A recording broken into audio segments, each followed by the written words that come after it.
Good morning बंधुरा केमन आছো সবাই আশা করি সবাই খুব ভালো আছো আর আমিও ভালোই আছি। আজকে ব্লগটা শুরু করলাম, এখন বাজে 9:30। আগে নিচে এলাম, সব কাজ কমপ্লিট হয়ে গেছে। নিচে এসে মাকে ফুলগুলো তুলে দিলাম, মা পুজো করবে। যে গাছে কত জবা ফুল ফুটেছে, তুললাম। আজকে পঞ্চমুখী জবা, কি সুন্দর দেখতে না। আর মা ভাত বসিয়ে দিয়েছে, আর মাছ এনেছে 2 রকমের মাছ, ছোটো ছোটো মাছ, ছোটো মাছ 2 রকমেরই ছোটো মাছ। মাছগুলো এখন কাটবো আমি, চলো।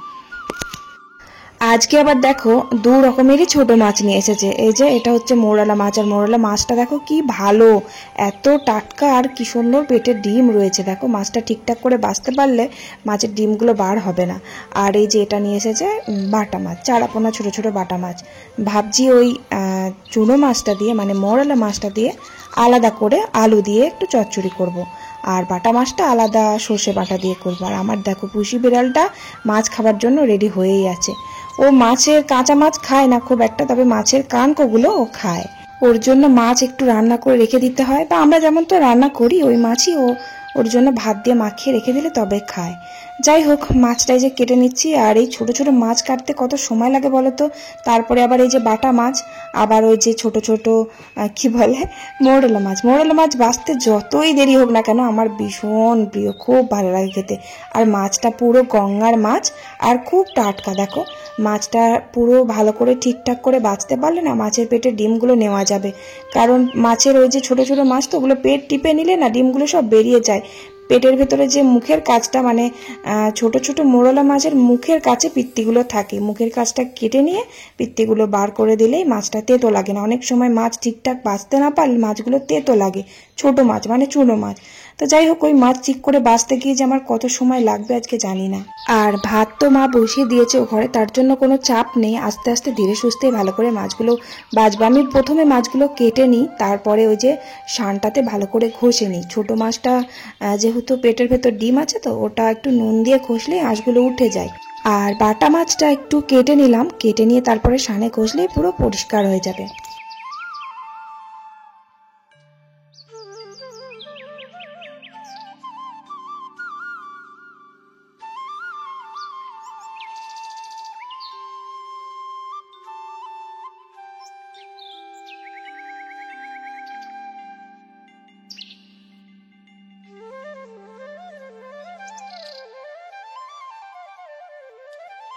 মাছ ধুতেই কত সময় লেগে গেল, যেহেতু 2 রকমের ছোট ছোট মাছ নিয়ে এসেছিল।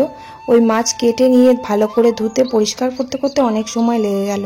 তারপর এদিকে মা বলল ভাতটা হয়ে গেছে, ভাতটা তুমি নামিয়ে দিয়ে আসো। আর মা বড় হাঁড়ি ভাত না নামাতে পারে না, সেজন্য আমি ভাতটা নামাই। যাই হোক, ভাত এদিকে হয়ে গেছে, ভাতের ফ্যানটা ঝরিয়ে নিচ্ছি। ছোট মাছটা আর এই বাটা মাছটা ভাবলাম আলাদাভাবে রান্না করব। মা বলল আর আলাদা করে রান্না করতে হবে না, একসাথেই করে নিও, কারণ মশলা তো সে একই দেব, আবার আলাদা করে কি করতে করতে যাব। তাই ভাবছি যে মাছগুলো একসাথেই করব। আলু দিয়ে একটু পোস্ত আর সর্ষে বাটা দিয়ে আদা বাটা দিয়ে মাছটা একটু ঝাল মতন করব। তবে আলুগুলো একদম আলু ভাজার মতন ছোট ছোট চিরিচিরি করে দেব। মৌরলা মাছের বাটি চচ্চড়ি আমার বর খেতে খুব ভালোবাসে, জানো তো। আমি খুব বানিয়ে দিতাম আগে, এখন আর হয় না বানানো। বাটি চচ্চড়ি বলতে আমি ওই মৌরলা মাছগুলো আলু পেঁয়াজ একসাথে দিয়ে ওই কড়াইয়ের মধ্যে একদম ভাজা ভাজা করে নিতাম, কোনো মশলা ছাড়াই। ওটা খেতে খুব ভালোবাসতো আমার বরমশাই, এখন আর করাই হয় না। যাই হোক, এই যে মাছগুলো সব ভেজে নিচ্ছি।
এই যে মাছগুলো সব ভেজে নিলাম, আর মাছের মধ্যে একটু আদা, একটু জিরে, ধনে গুঁড়ো, পোস্ত বাটা আর সর্ষে বাটা আর লঙ্কা বাটা দিয়েছি, আর পেঁয়াজ দিয়েছি আর টমেটো দিয়েছি। দিয়ে ওই যে আলুগুলো দেখলে তো কেমন ভাবে কেটেছি, ডুমো ডুমো করে কাটিনি, আলুগুলো একটু লম্বা লম্বা করে কাটলাম। এভাবে কিন্তু ভালো লাগে মাছ চচ্চড়ি করলে।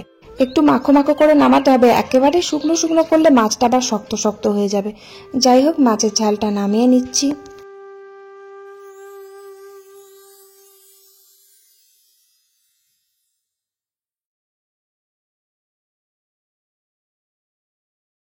আর এই যে আম দিয়ে একটু টক ডাল করলাম। টক ডালটা এখন রোজই হচ্ছে, এরপর আমগুলো পেকে গেলে তখন আর টক ডাল খাওয়া যাবে না। আর টক ডাল খেতে আমাদের বাড়িতে সবাই ভালোবাসে, জানোই তো, বলেছি আমি। তো এই যে দেখো, অল্প করেই টক ডালটা করলাম আজকে, খুব বেশি করিনি, কারণ আমার গুবলু সোনা টক ডাল খায় না, আর আমিও খাই না। আমার শাশুড়ি মাও কিন্তু টক ডাল পছন্দ করে না। আমার গুবলু সোনার জন্য আলাদা একটা তরকারি করেছি, ওই যে আমার শ্বশুর মশাইয়ের একটা তরকারি করলাম তো সবজি দিয়ে, ওটাই আর কি আমার গুবলু সোনা খাবে। আর এটা কি বলতো, এটা হচ্ছে তিল বাটা, মানে তিলের বড়া বানাচ্ছি। এটা তিল কিন্তু আমাদের চাষের তিল।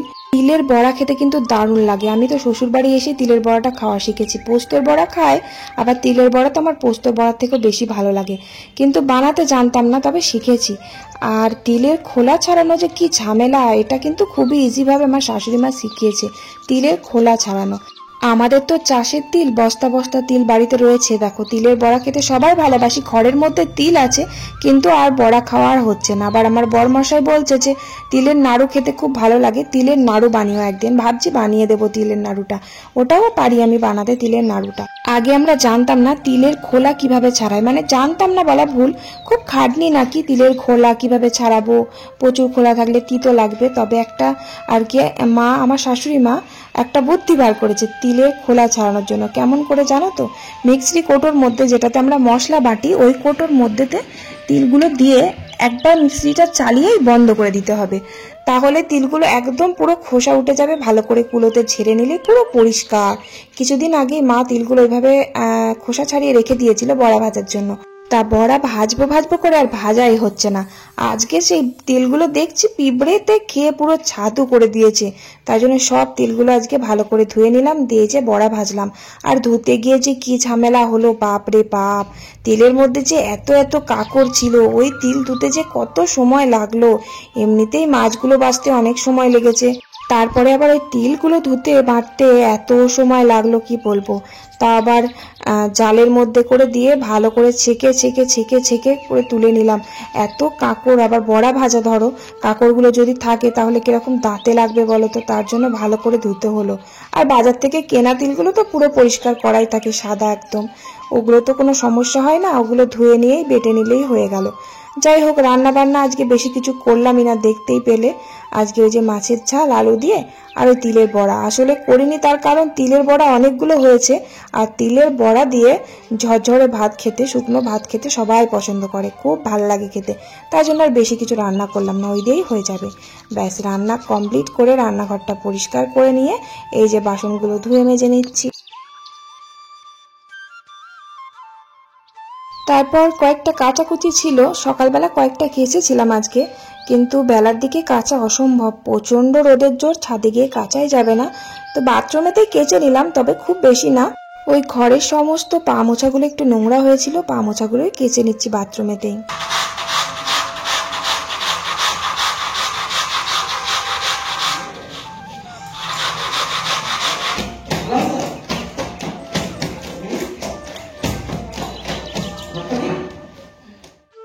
আর রুমা খাতুন কমেন্ট করেছো, দিদি ভাই 2 দিন কোথায় ছিলে, ভিডিও দাওনি কেন, মন খুব খারাপ ছিল।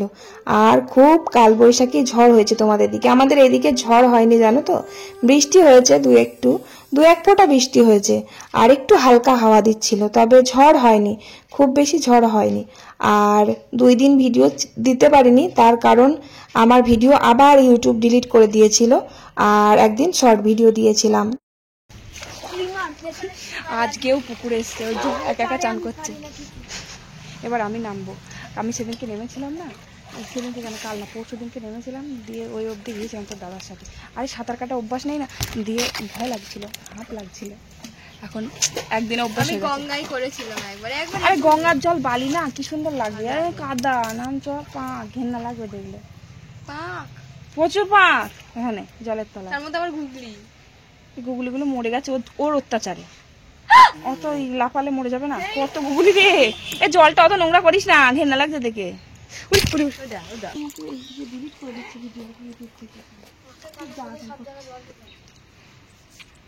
আচ্ছা আচ্ছা,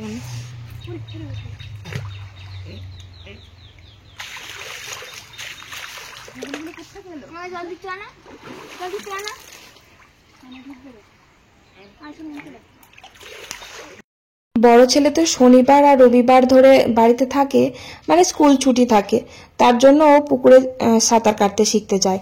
আর যেদিন স্কুল ছুটি থাকে সেই দিন যায়, তাই জন্য আর ওকে বারণ করলাম না, ওর ইচ্ছে সাঁতার কাটা শিখবে, তাই জন্য ও শিখছে, আমি দাঁড়িয়েছিলাম। তারপর আবার একটু নামলাম, ও ভয় পাচ্ছিল, সবাই পুকুর থেকে উঠে গেল, ভয় পাচ্ছিল বলে আমি আবার একটু নামলাম।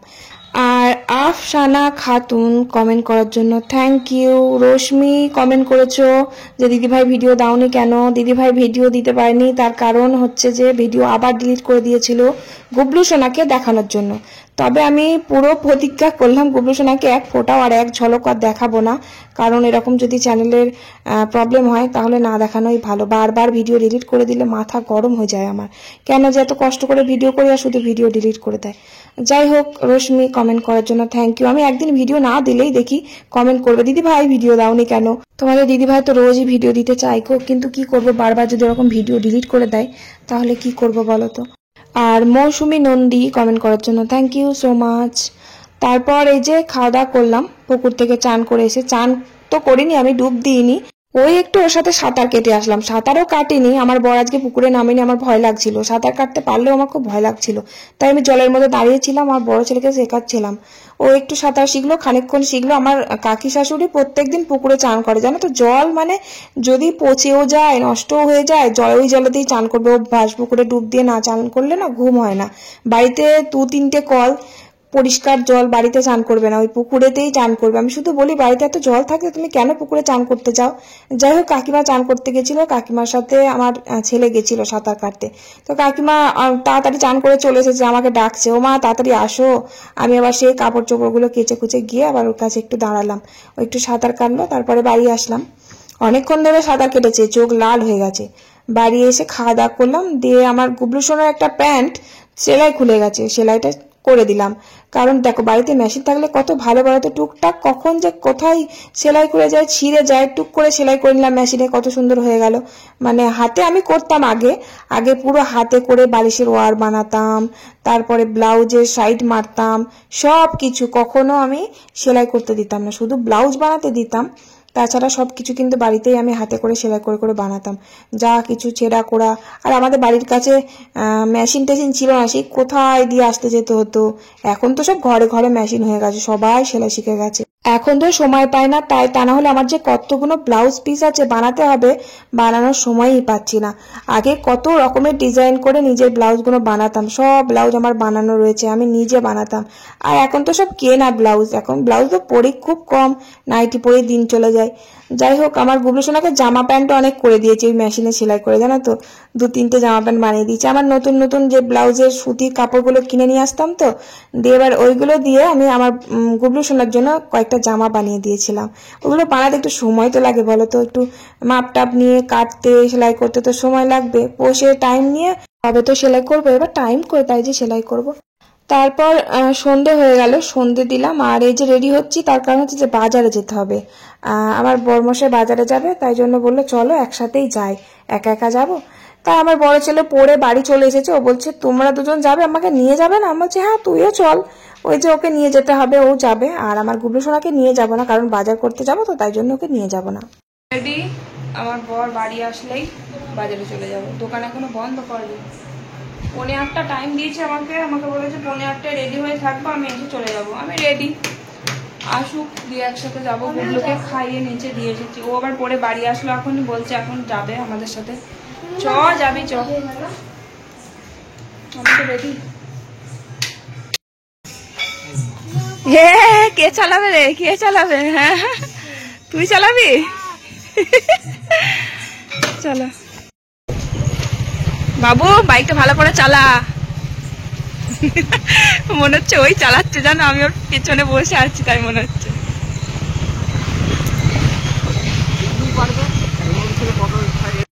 বড় ছেলেকে সামনে বসিয়েছে, দিয়ে মনে হচ্ছে যেন ওই চালাচ্ছে। এই যে বাজারে এলাম, বাইকে করেই এলাম বড় মশাইয়ের সাথে। আর আমার গুবলুকে রেখে দিয়ে এসেছি, কারণ অনেকগুলো বাজার করতে হবে, ওকে নিয়ে ব্যাগ নিয়ে যাওয়া অসম্ভব। বাজারে ওই কিছু কেনাকাটা ছিল, ওগুলো করলাম। আর এই যে ফল নিলাম কিছু, দিয়ে যে সোজা বাড়ি চলে আসলাম। গুবলু না, কি এনেছি তোমার জন্য? হ্যাঁ শোনো, কি এনেছি তোমার জন্য? শোনো শোনো, তুমি কি এনেছি তোমার জন্য? তুমি বলবা না কি এনেছো আমার জন্য? গুবলু আমার চকলেট, ক্যাডবেরি, তারপরে লজেন্স এগুলো খুব একটা পছন্দ করে না। ও সব থেকে ভালোবাসে চাউমিন খেতে, আর ওই জন্য চাউমিনটা নিয়ে আসি, খুব ভালোবাসি। 1.5 প্লেট চাউমিন নিয়ে এসেছি, মাকে 1 প্লেট দিয়ে আসলাম। আর বাবা খুব একটা চাউমিন খায় না, বাবার তো খাওয়া চলবে না, কারণ এর মধ্যে ডিম দেওয়া থাকে, ভিনিগার, হ্যাড্ডা ব্যাড্ডা সব দেওয়া থাকে না, ওইসব তো বাবার খাওয়া চলবে না। তাই জন্য মা আর জেঠু আবার দেখো বাড়ি এলাম, বাড়ি এসে দেখছি জেঠুর ভাত খাওয়া হয়ে গেছে। আমরা বাজার গেছিলাম 8টার সময়, জেঠু এমনিতে রোজ 8:30টার মধ্যে ভাত খেয়ে শুয়ে পড়ে, থাকতে পারে না, ঘুম পেয়ে যায়। যাই হোক, আমার গুবলু সোনাকে আলাদা থালায় দিয়ে দিয়েছি, ও একা একা খাচ্ছে, ও একা একা খেতে খুব ভালোবাসে, কাঁটা চামচ দিয়ে কি সুন্দর একা একা খায়। আর আমরা টিফিন করছি, এখন বাড়ি আসতে আসতে 8:30 বেজে গেছে, 8:30টার সময় টিফিন করছি। তারপর আবার দেখো না, আবার মেশিনে বসেছি। আমার বড়মাস একটা প্যান্ট নিয়ে এসেছে, প্যান্টটা বলছে সেলাই ধরিয়ে দাও, আমি কাল থেকে পরবো। এবার গরম পড়েছে তো, ফুল প্যান্ট পরে কাজ করে সব সময়, এবার ফুল প্যান্ট পরে না ভীষণ কষ্ট হয়, গরমে কাজ করে তো। যাই হোক, তাই জন্য এই যে প্যান্টটা সেলাই ধরিয়ে দিচ্ছি। আর এই প্যান্টগুলো না একটু ভালো করে সেলাই ধরিয়ে না দিলে না সেলাইগুলো খুলে যায়, তাই ভালো করে সেলাই ধরিয়ে দিলাম পুরো প্যান্টটাতে। 8:30টার সময় টিফিন করলাম, আর রাত্রেবেলা খাবার মনে হয় পেটে আর যাবে না, কারণ মাকে তো আর বাড়িতে বলে যায়নি যে আসার সময়, বাজার থেকে আসার সময় চাউমিন কিনে নিয়ে আসবো। মা আবার ভাতের চাল নিয়েছে, মা তো ভাতটা বসায়। আর 8:30টার সময় চাউমিন খেয়েছি তো, দিয়ে পেটটা কেমন ভরা ভরা লাগছে। আর চাউমিন খেলে আমার খুব জল টান ধরে, প্রচণ্ড জল তেষ্টা পায়, আর খাবার মানে খেতেই ইচ্ছা করে না। এমনি মুড়ি খেয়ে দুটো ভাত খাওয়া যায়, কিন্তু চাউমিন টাউমিন খেলে না একদম পেটটা কেমন ভরা ভরা হয়ে যায়। যাই হোক, তারপরে সেলাই করে এই যে দেখো কি করব, কাজ নেই, বসে বসে এখন নেল পালিশ পরছি। শুধু আমি নেল পালিশ পরছি তা না, ওই যে দেখো আমার বর্মশাইকেও নেল পালিশ পরিয়ে দিচ্ছি। ওর একটা আঙুলের নখ একটু বড় আছে, তাই জন্য আমাকে বলছে নেল পালিশ পরিয়ে দাও, তো বেশ কালারটা ভালো লাগছে তাই জন্য পরিয়ে দিলাম। তো চলো, আজকের ভিডিও এখানেই শেষ করছি। ভালো লাগলে একটা লাইক করে দিও, আর চ্যানেলে নতুন হলে প্লিজ সাবস্ক্রাইব করে দিও। দেখো 1 লাখ হতে আর বেশি দেরি নেই, আর মাত্র 10,000। প্লিজ চ্যানেলটা সাবস্ক্রাইব করে দিও। আজকের মতো tata, bye bye, good night.